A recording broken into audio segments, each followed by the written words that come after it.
Hello everyone. Last video में हमने ticket booking application का बैकएंड का पार्ट्स बनाए थे। तो उसमें हमने उसका सारा कंट्रोलर्स बनाए थे और सारे कंट्रोलर्स का सर्विस लेवल लॉजिक बनाए थे। इस वीडियो में हम क्या करने वाले हैं, उसमें ऑथेंटिकेशन और ऑथराइजेशन का लॉजिक इम्प्लीमेंट करने वाले हैं।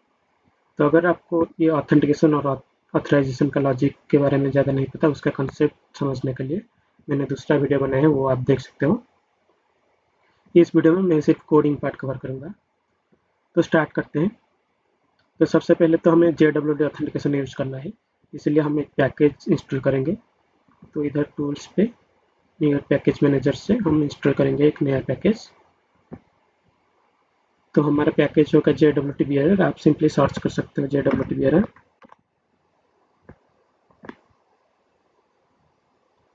तो ये हमारा आ गया Microsoft ASP.NET Core JWT Bearer। इधर आप फिर इसका कोई कंपैटिबल वर्जन चूज करना। तो मैं 6 वर्जन चूज कर रहा हूँ। फिर प्रोजेक्ट को सिलेक्ट करके इंस्टॉल।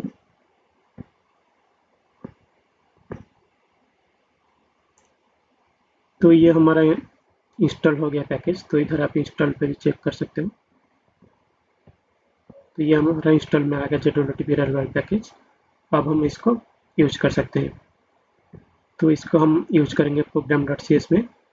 तो उससे पहले हमें क्या करना पड़ेगा, हम एक सिक्योरिटी की डिफाइन करेंगे। उसको यूज करके, उस सिक्योरिटी की को यूज करके हम बनाएंगे अपना ऑथेंटिकेशन का लॉजिक। तो उस सिक्योरिटी की को हम कहाँ स्टोर करेंगे, अपना जो appsetting.json फाइल है उसमें। तो इधर हम यूज करेंगे वो सिक्योरिटी JWT सेटिंग्स का जो सिक्योरिटी की है। तो इधर हमको डिफाइन करना पड़ेगा JWT सेटिंग्स, और इसके अंदर हमें वो सिक्योरिटी की ऐड करना पड़ेगा। तो इसका कुछ यूनिक नेम हम दे सकते हैं।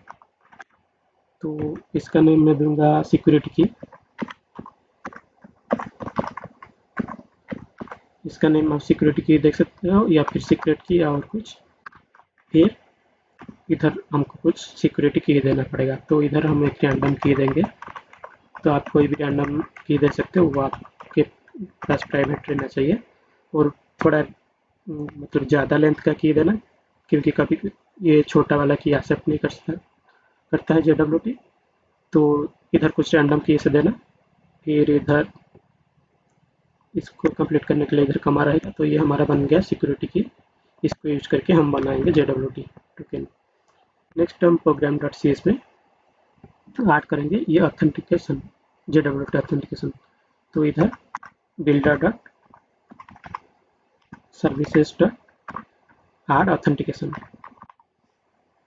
तो ये ऐड ऑथेंटिकेशन में हम क्या करेंगे, JWT Bearer डिफाइन करेंगे। तो इधर आ जाएगा JWT Bearer डिफॉल्ट्स। तो इसका कुछ आ जाएगा, इसका लाइब्रेरी इनपुट करेंगे। तो इसका लाइब्रेरी होगा अभी हमने जो इंस्टॉल किया था authentication.jwt Bearer, उसको यूज करके ये आ जाएगा। और डॉट ऑथेंटिकेशन स्कीम, एक नया स्कीम ऐड करेंगे। फिर हम इसमें ऐड करेंगे एक JWT Bearer। तो ये आ जाएगा ऐसे ऐड JWT Bearer।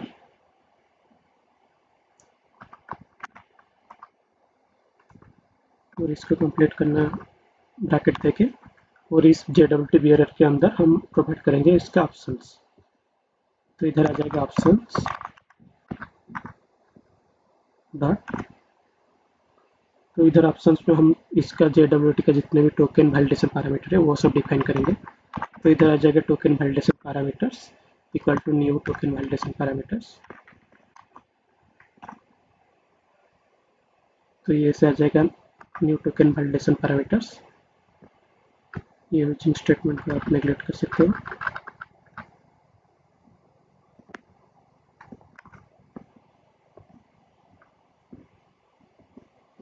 तो इस टोकन वैलिडेशन पैरामीटर्स के अंदर हमको डिफाइन करना है हमारा जो पैरामीटर्स है। तो सबसे पहले तो इधर आ जाएगा validate issuer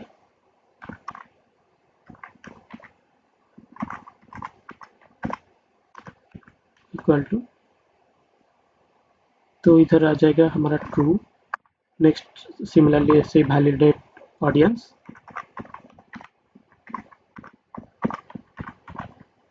equal to true, next आ जाएगा validate lifetime equal to true, next आ जाएगा वैलिडेट सिक्योरिटी साइनिंग की, सॉरी इश्यूअर साइनिंग की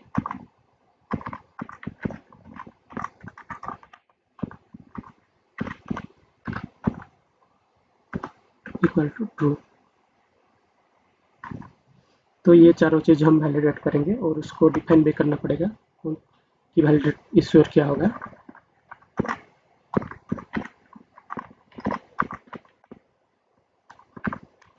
इश्यूअर में आप अपना लोकल होस्ट का पोर्ट नंबर दे सकते हो जिसमें ये एप्लीकेशन रन हो रहा है। तो ये आ जाएगा https/localhost और मेरा पोर्ट नंबर है 7224 में ये एप्लीकेशन रन हो रहा है। आप अपना चेक कर सकते हो और उसको दे सकते हो। नेक्स्ट सिमिलरली ऐसे ही वैलिडेट, सॉरी ये वैलिड ऑडियंस होगा, sorry valid issuer and valid audience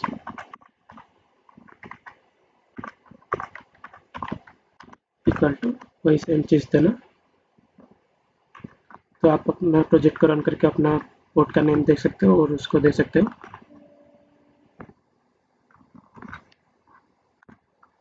फिर और लास्ट में आ जाएगा इश्यूअर साइनिंग की,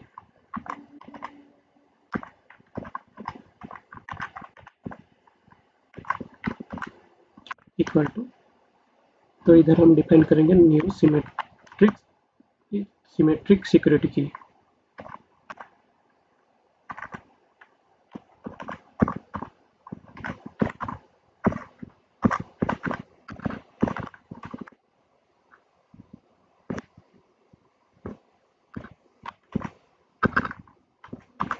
तो इसका भी लाइब्रेरी इनपुट करना पड़ेगा।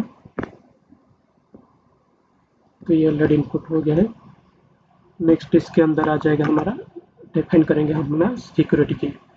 तो सबसे पहले तो हम अपना सिक्योरिटी की को रिट्रीव करेंगे जो हमने लिखा था एफसीडिंग डॉट जेसन पे और उसको इनकोड करेंगे बाइट्स में। तो इधर लिखना पड़ेगा इनकोडिंग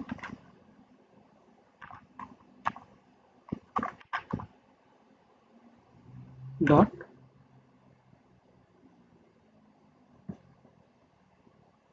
तो हम इनकोड करेंगे यूटीएफ में। तो इधर आ जाएगा यूटीएफ पे डॉट गेट बाइट्स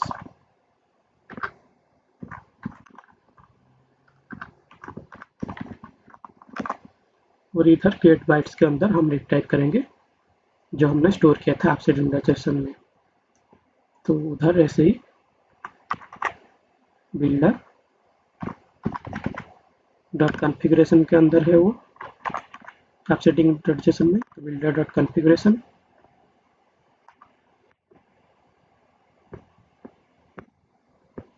फिर बिल्डर डॉट कॉन्फ़िगरेशन के अंदर हम स्क्वायर ब्रैकेट में डिफाइन करेंगे कि कहाँ से ये रिट्राइव करेगा।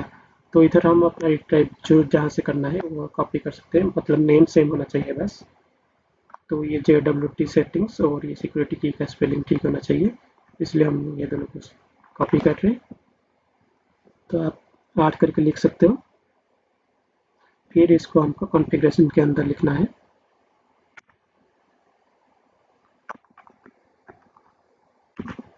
इधर तो सबसे पहले इधर आ जाएगा JWT सेटिंग्स और JWT सेटिंग्स के अंदर ये डबल कोट नहीं रहेगा और ब्रैकेट में रहेगा। तो JWT सेटिंग्स के अंदर सिक्योरिटी की जो हमने अभी डिफाइन किया था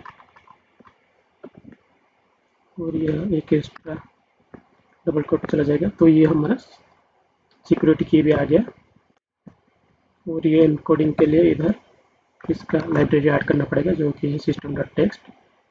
तो ये हमारा टोकन वैलिडेशन पैरामीटर सारे हो गए। अब इधर आप इसका सेमीकोलन दे सकते हो। और इसका भी सेमीकोलन।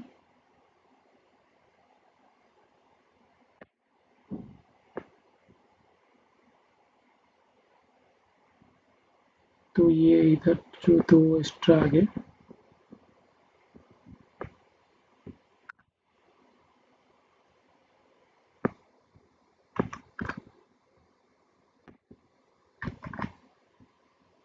तो ये हमारा जो ऑथेंटिकेशन है वो हमने program.cs में ऑथेंटिकेशन ऐड कर लिया, और लास्ट में इधर हमको करना है app.use ऑथेंटिकेशन।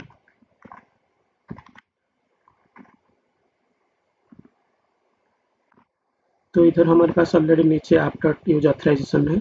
सिमिलरली हमें app.use ऑथेंटिकेशन करना है, और ये हमारा ऑथेंटिकेशन का लॉजिक आ गया। तो अभी हमारा एप्लीकेशन में ऑथेंटिकेशन इम्प्लीमेंट हो गया। अब हम बनाएंगे एक न्यू JWT टोकन। तो उस टोकन को यूज करके यूजर लॉगिन कर सकता है। तो उसको हम कहाँ यूज करेंगे?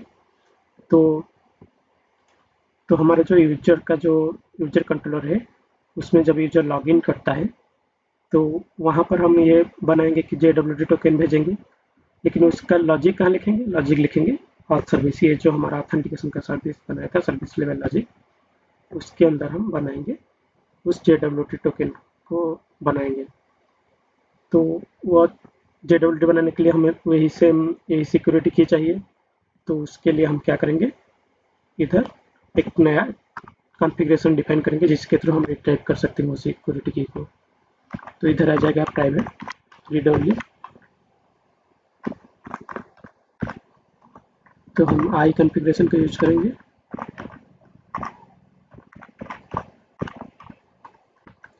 और इसका कुछ नेम देंगे कॉन्फ़िगरेशन।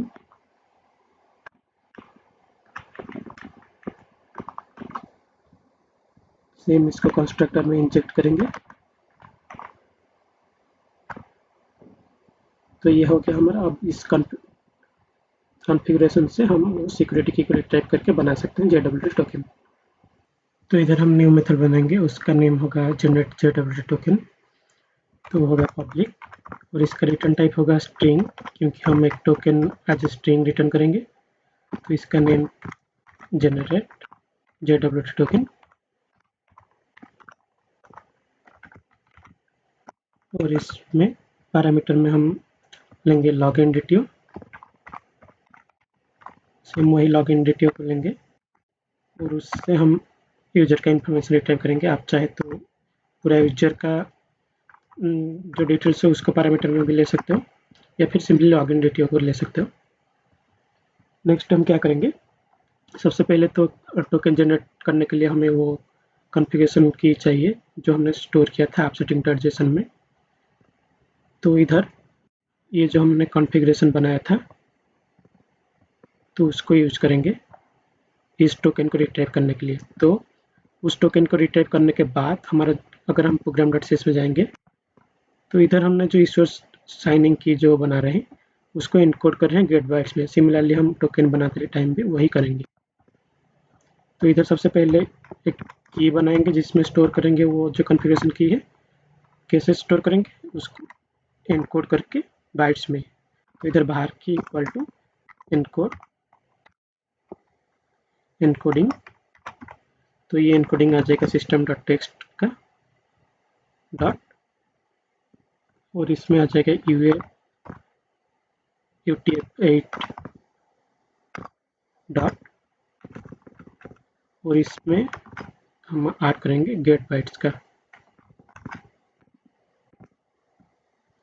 तो इधर हमारा मेथड हो जाएगा गेट बाइट्स। तो अभी हम रिट्राइव करेंगे,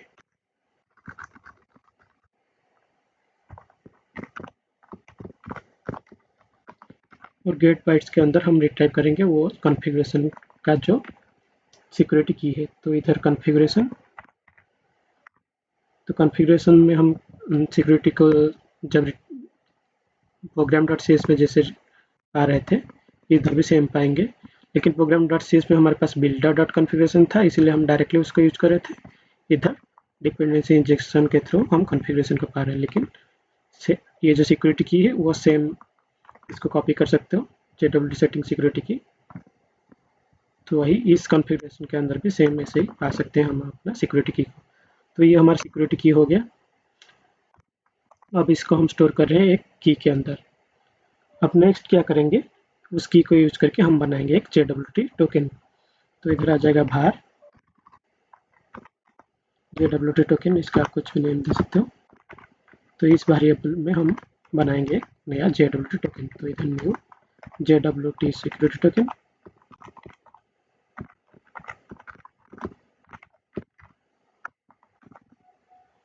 तो इधर JWT सिक्योरिटी टोकन में हम लिखेंगे एक जेसन फॉर्मेट में इसका जितने भी पैरामीटर्स है।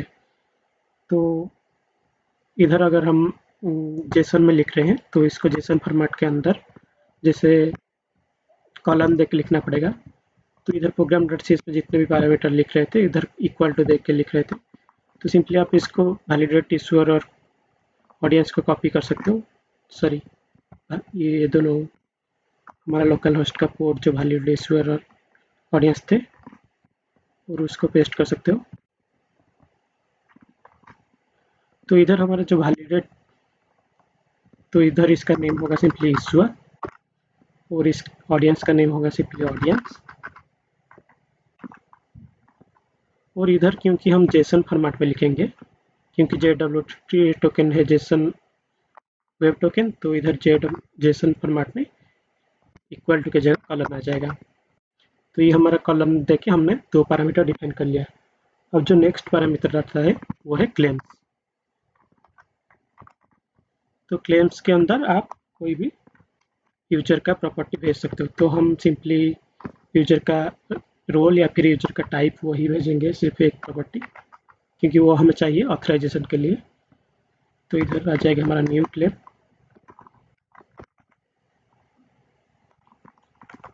तो इधर आ जाएगा क्लेम टाइप्स।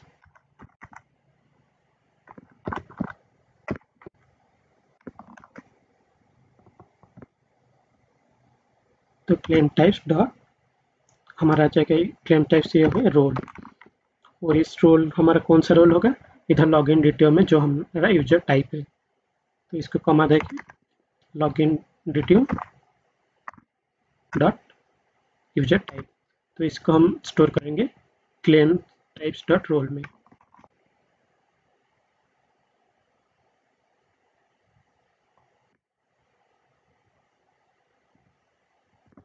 तो ये हमारा क्लेम्स हो गया। जो नेक्स्ट पैरामीटर है वो है एक्सपायरी टाइम। तो इधर हमने वही same program dot C S में बनाए थे वैलिडेट लाइफ टाइम। तो इधर हमें एक्सपायर टाइम भी देना पड़ेगा। तो इधर सिंपली एक्सपायर्स, कब एक्सपायर होगा, तो इधर आ जाएगा हमारा अभी का जो डेट टाइम है उधर हम मार्क करेंगे डेट टाइम यूटीसी ना हो डॉट 8 डेज हम करेंगे। तो हमारा जो टोकन है वो 1 डे तक वैलिडेट रहेगा। तो ये हमारा एक्सपायर्स भी हो गया। अब जो नेक्स्ट पैरामीटर आता है वो है साइनिंग क्रेडेंशियल्स। तो ये signing credentials equal to new, इधर हम बनाएंगे न्यू साइनिंग क्रेडेंशियल्स।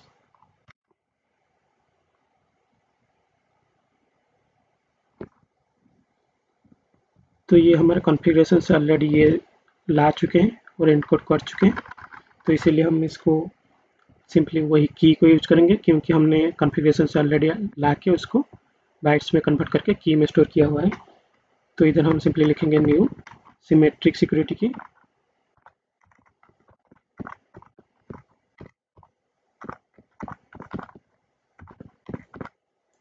और इधर पास करेंगे वो जो की वेरिएबल हमने बनाया था,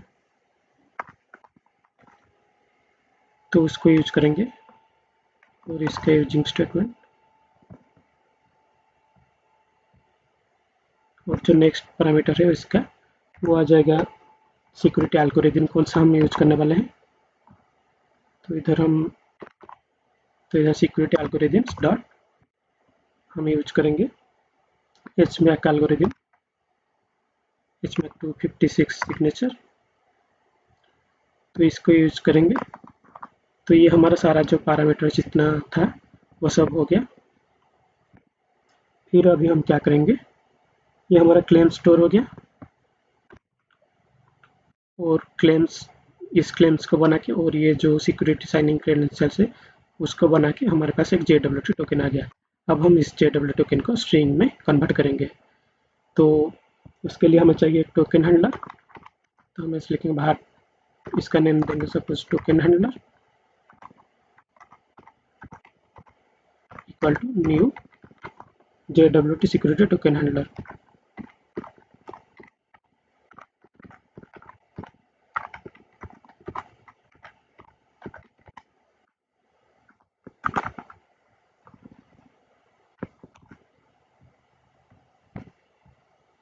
अब इस टोकन हैंडलर को यूज करके हम टोकन को स्ट्रिंग बनाएंगे। तो इसका नया कुछ नेम देते हैं, बाहर टोकन इक्वल टू, तो इस टोकन हैंडलर को यूज करेंगे token handler dot right token JWT token. तो ये JWT टोकन स्ट्रिंग फॉर्मेट हो गया, टोकन में स्टोर हो जाएगा। फाइनली हमारे पास एक टोकन स्ट्रिंग आ गया और उसको हम रिटर्न करेंगे, रिटर्न टोकन। तो ये हमारा कम्प्लीटली एक JWT टोकन हम बना रहे हैं और उसको हम यूज कर सकते हैं। तो अभी हम अगर जाएंगे हमारा यूजर कंट्रोलर पे, तो इधर हम जब लॉगिन कर रहे थे, तो अगर सक्सेसफुल लॉगिन हुआ तो हम सिंपली लॉगिन सक्सेसफुल मैसेज दे रहे थे। अभी हम क्या देंगे, अभी हम एक टोकन रिटर्न करेंगे। पहले सिंपली मैसेज दे रहे थे, अभी टोकन रिटर्न करेंगे। तो टोकन है हमारा ये जो ऑथ सर्विस है उसके अंदर। तो सबसे पहले तो इधर ऑथ सर्विस को उसका जो इंटरफेस है उसमें रजिस्टर करना पड़ेगा। तो अभी हमने एक नया मेथड बनाया है, जनरेट JWT टोकन। तो सिंपली इसको इधर डिक्लेयर करना पड़ेगा इंटरफेस में। तो अभी हम इस JWT टोकन को यूज कर सकते हैं हमारा कंट्रोलर के अंदर। तो इधर हमारा नेम था सर्विस, जो ऑथ सर्विस था उसका नेम था service dot generate JWT token, और हम पास करेंगे सिंपली लॉगिन डिटेल।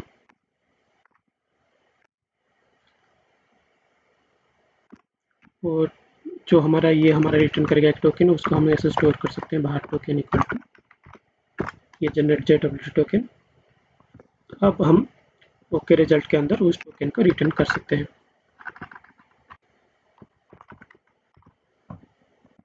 तो ये इंस्टेड ऑफ एक मैसेज हमें टोकन देगा ऑथेंटिकेट करने के लिए। तो इधर आप ऑथ सर्विस में उसका लॉजिक लिख सकते हो, और इधर ये टोकन ये सारा डाटा कंटेंट करेगा। तो अगर आपको क्लेम्स में और भी डाटा ऐड करना है यूजर का, तो सिंपली ऐसे यूजर फाइंड करना लॉगिन डिटेल के यूजर नेम के थ्रू, और उसका और डाटा भी ऐड कर सकते हो क्लेम्स में। लेकिन हमें मेनली रोल्स चाहिए, तो वो हम ऐड कर लिए। अभी हमारे पास टोकन आ गया और program.cs में हमने ऑथेंटिकेशन भी ऐड कर लिया। अब जो नेक्स्ट चीज़ है वो क्या है कि हम एक स्वागर में एक ऑथेंटिकेशन का की सॉरी बटन बनाएंगे या फिर व्यू बनाएंगे ऑथेंटिकेशन का। तो उसको बनाना पड़ेगा program.cs में, ताकि उधर हम अपना टोकन को इनपुट करके ऑथेंटिकेट कर सकते हैं। तो इधर आ जाएगा builder dot services dot art स्वागर chain. तो इसके अंदर हम बनाएंगे, ऐड करेंगे ऑथेंटिकेशन का बटन या फिर व्यू जो बोल सकते हो। तो इसका कुछ सी गोज टू, तो इधर हम दो चीज़ ऐड करेंगे, सिक्योरिटी डेफिनेशन और सिक्योरिटी रिक्वायरमेंट। तो लेकिन अगर आपको ये कोड समझ में नहीं आ रहा है तो मेरा दूसरा वाला वीडियो देख सकते हो, उसमें मैंने एक्सप्लेन किया है। हम इधर से कोड लिखेंगे। तो सबसे पहला हम ऐड करेंगे C dot add swagger security definition, और इस डेफिनेशन का हम कुछ नेम देंगे। तो इसका नेम सपोज मैं दूंगा माई बियरर। इस सिक्योरिटी डेफिनेशन का आप कुछ भी नेम दे सकते हैं, यूनिक नेम। फिर नेक्स्ट आएगा new open API security scheme. तो ये आ गया ओपन एपीआई सिक्योरिटी स्कीम।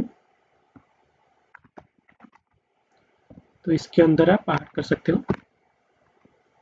तो सबसे पहले तो एक डिस्क्रिप्शन ऐड करेंगे। डिस्क्रिप्शन इक्वल टू, इधर हम कुछ भी डिस्क्रिप्शन दे सकते हैं, जैसे JWT authentication header.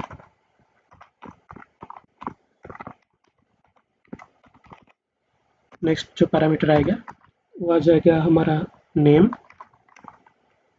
Equal to हमारा नेम होगा ऑथराइजेशन।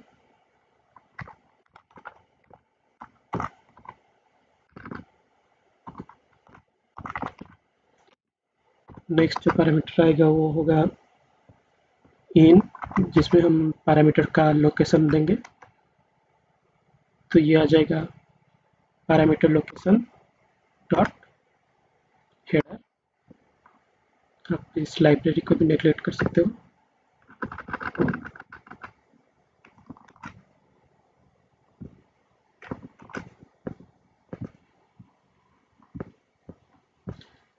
और जो नेक्स्ट पैरामीटर आएगा वो आएगा टाइप। इस सिक्योरिटी डेफिनेशन का टाइप क्या होगा, तो इसका टाइप होगा API की। तो इधर security scheme type dot API की, और जो लास्ट आएगा वो आ जाएगा स्कीम। तो इधर हम कौन सा स्कीम यूज करेंगे, बियरर। तो ये हमारा सिक्योरिटी डेफिनेशन बन गया। जो नेक्स्ट चीज़ है वो है सिक्योरिटी रिक्वायरमेंट। तो उसको लिखेंगे C.add सिक्योरिटी रिक्वायरमेंट। तो सिक्योरिटी रिक्वायरमेंट के अंदर एक न्यू सिक्योरिटी रिक्वायरमेंट ऐड करेंगे। तो ये आ जाएगा ओपन API सिक्योरिटी रिक्वायरमेंट।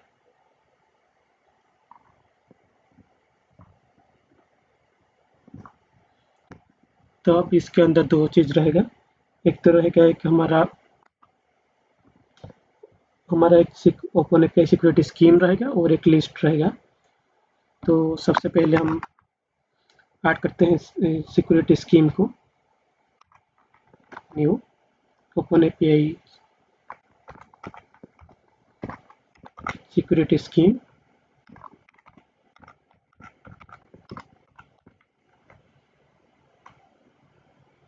और इसके अंदर भी बहुत सारे पैरामीटर्स रहेगा। और जो नेक्स्ट चीज़ रहेगा वो रहेगा एक लिस्ट, न्यू, ये सिंपली एक लिस्ट रहेगा।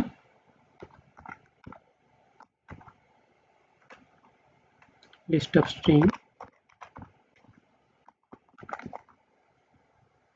और ये ओपन API सिक्योरिटी स्कीम के अंदर हम बहुत सारे पैरामीटर्स को लिखेंगे। जैसे उधर हमने सिक्योरिटी डेफिनेशन में जितने सारे पैरामीटर्स लिखे थे वो इधर भी लिखेंगे। तो सबसे पहला पैरामीटर होगा हमारा इधर रेफरेंस। तो ये रेफरेंस लेगा कहाँ से, हमारा एक ओपन API रेफरेंस लेगा इधर से, ये जो सिक्योरिटी डेफिनेशन बनाए थे उससे रेफरेंस लेगा, equal to new open API reference.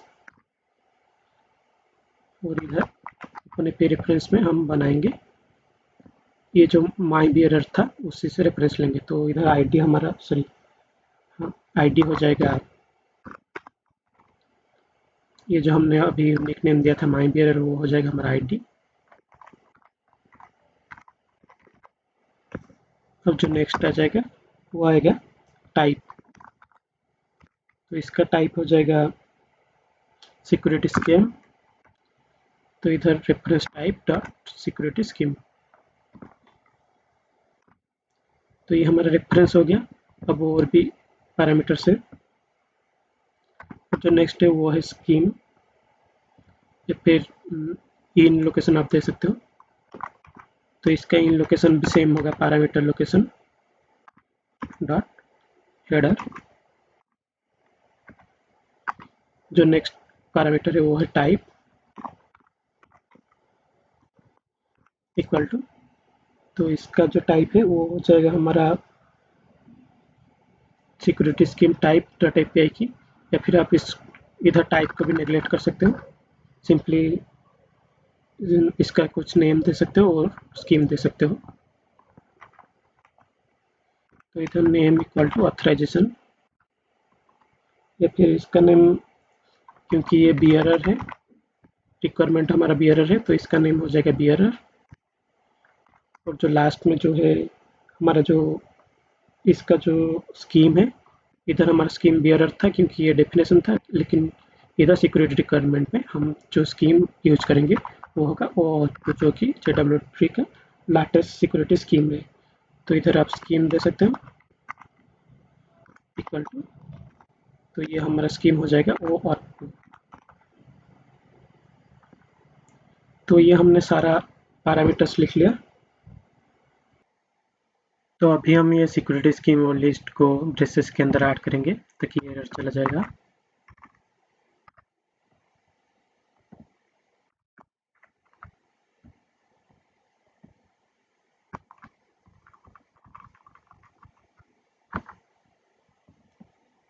तो अब हमारा जो स्वागर का एपीआई डॉक्यूमेंटेशन था वो कंप्लीट हो गया है।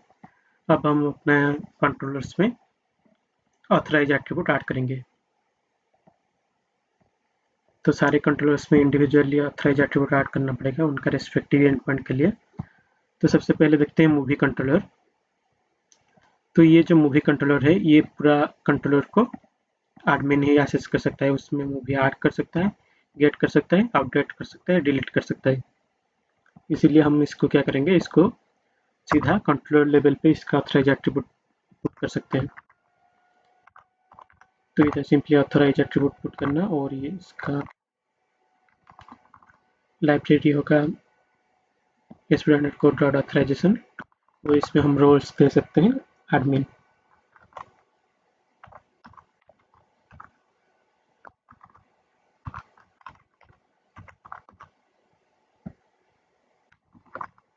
तो ये हमारा हो गया मूवी कंट्रोलर के लिए। नेक्स्ट हम सिमिलरली थिएटर कंट्रोलर के लिए भी इधर पूरा कंट्रोलर लेवल पे ऐड कर सकते हैं। तो ये जो थिएटर कंट्रोलर है ये भी सिर्फ एडमिन ही एक्सेस कर सकता है सारा कंट्रोलर इसका। तो ये थिएटर कंट्रोलर भी हो गया।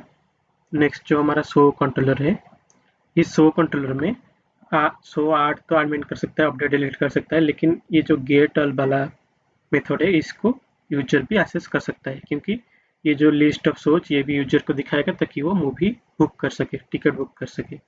तो इसीलिए इसको हमें कंट्रोलर लेवल पे ऐड ना करके हम इंडिविजुअली मेथड्स के अंदर ऐड कर सकते हैं।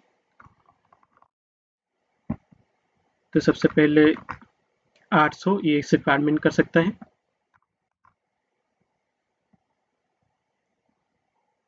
नेक्स्ट जो ये गेट ऑल वाला मेथड है इसको एडमिन और यूजर दोनों कर सकते हैं, तो इसीलिए हम रोल्स में एडमिन लिखेंगे और यूजर भी लिखेंगे। तो इस गेट ऑल को एडमिन यूजर भी एक्सेस कर सकता है और यूजर भी एक्सेस कर सकता है। Next get show by ID, इसको भी यूजर भी एक्सेस कर सकते हैं। तो सिमिलरली इसको भी हम एडमिन और यूजर देंगे।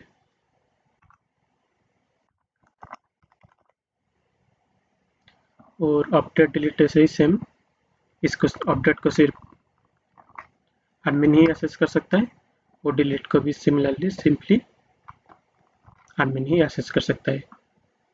तो ये हमारा हो गया डिलीट शो।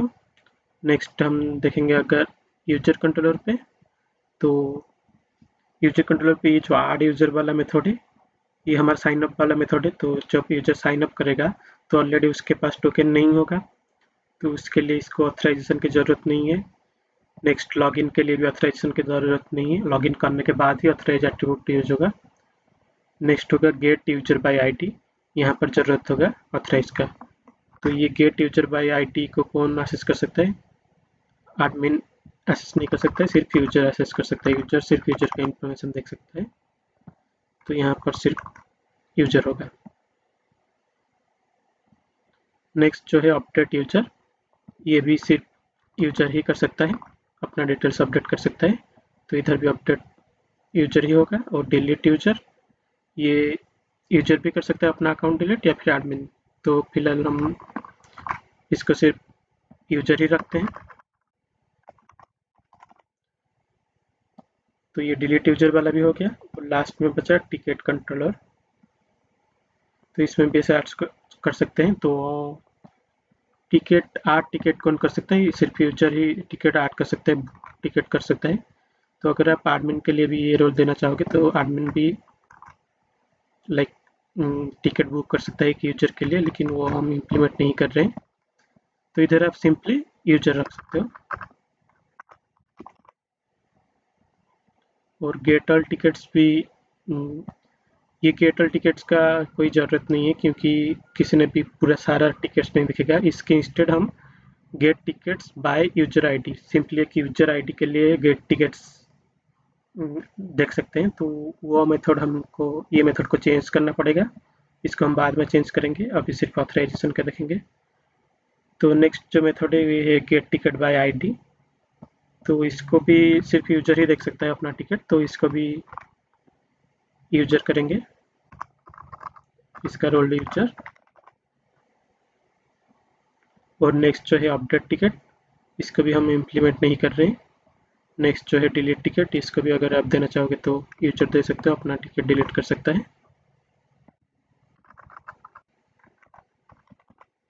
तो ये हो गया हमारा ऑथराइजेशन सारा।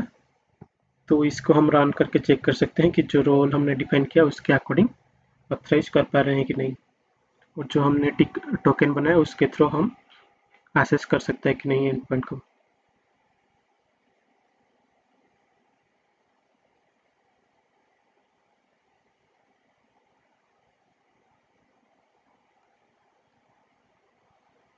तो ये मेरा स्वागर पेज आ गया,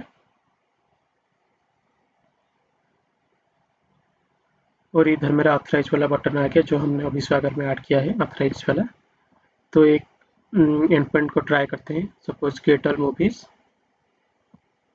तो अभी हम इसको ट्राई करेंगे तो ये 401 एरर दिखाएगा, अनऑथराइज्ड।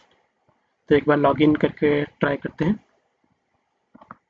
तो लॉगिन मेथड हमारा इधर है। तो पहले यूजर ट्राई करते हैं साइन अप करने के लिए। सपोज हम एक न्यू यूजर ऐड करेंगे जिसका यूजर नेम होगा string8, पासवर्ड होगा string8, और यूजर टाइप हम इसको देंगे यूजर।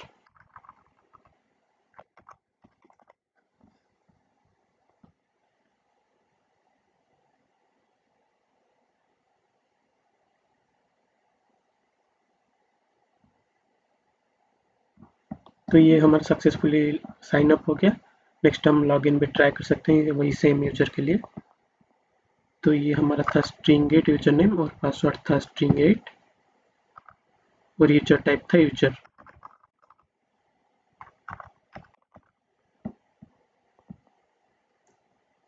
तो अभी ये हमारा सक्सेसफुल लॉगिन हो गया। अभी ये हमारा ये टोकन आ गया। तो सिंपली हम इस टोकन को कॉपी कर सकते हैं। तो इसको हम यूज करेंगे, हमारा जो ऑथराइज वाला बटन इधर आया हुआ है उधर ही यूज कर सकते हैं। तो ये हमारा बीआरआर टोकन पास करने का सारा इन्फॉर्मेशन आ गया। तो आप सिंपली बीआरआर स्पेस और टोकन को पेस्ट कर सकते हो, और इधर ऑथराइज। तो इधर हमारा ऑथराइज हो गया। अब हम एंड पॉइंट को ट्राई करेंगे।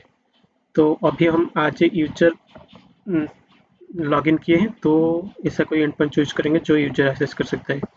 तो ये गेट ऑल्सो मेरा यूजर एक्सेस कर सकता है, और एडमिन भी। तो हम इसको अभी ट्राई करेंगे।